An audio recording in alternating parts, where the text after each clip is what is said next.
నిజంగా బెంగుళూరు తొక్కిసలాట చూస్తే పానమంతా కలుక్కుమన్నదోలా. అయితే అంతకు ముందు రాత్రి చూడాలి, దేశమంతా ఊగిపోయింది కాదు. ఆర్సీబీ గెలుచుడితోనే ఒక్కొక్కలకు శిగం శిగం వచ్చినట్టే వేసిరు.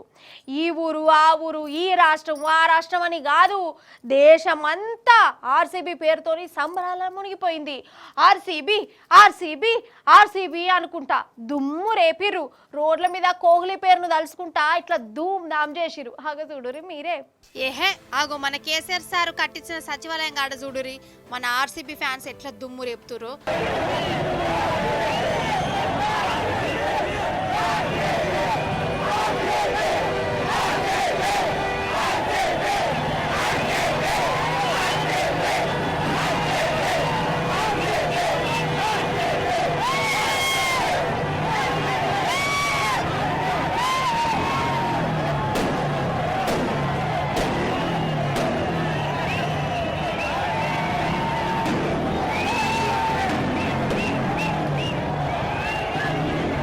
ఆర్సీబీ గెలుచుడుతోనే పట్నం జనం టాంకు బండుతో పట్టిరు.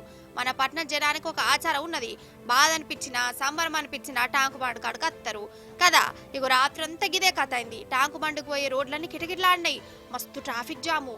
ఇక అభిమానుల ఆటలు పాటలు పటాకుల మోతతోని హైదరాబాద్ పట్నం దద్దరిల్లింది. అసలు శిగం శిగం ఊగినట్టే చేసిరో కుక్కలు.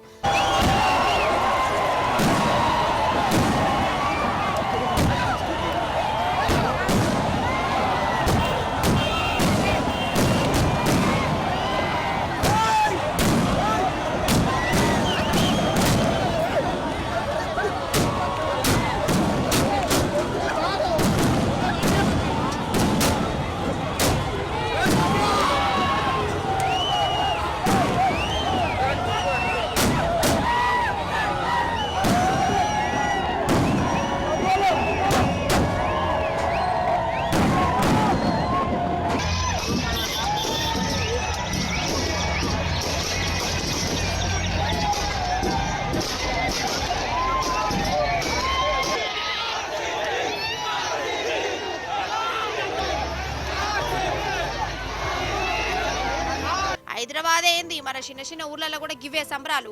అటు ఆంధ్రలో కూడా జనం రోడ్ల మీదకి వచ్చి కోహ్లీకి శనార్థులు చెప్పుకుంటూ సంబరపడ్డారు. ఢిల్లీ నుంచి గల్లీ దాకా రాష్ట్రం ఏదైనా ఏ ఊరైనా గానీ ఆర్సీబీ ఫ్యాన్స్ తోని నిద్రపోనే పోలే.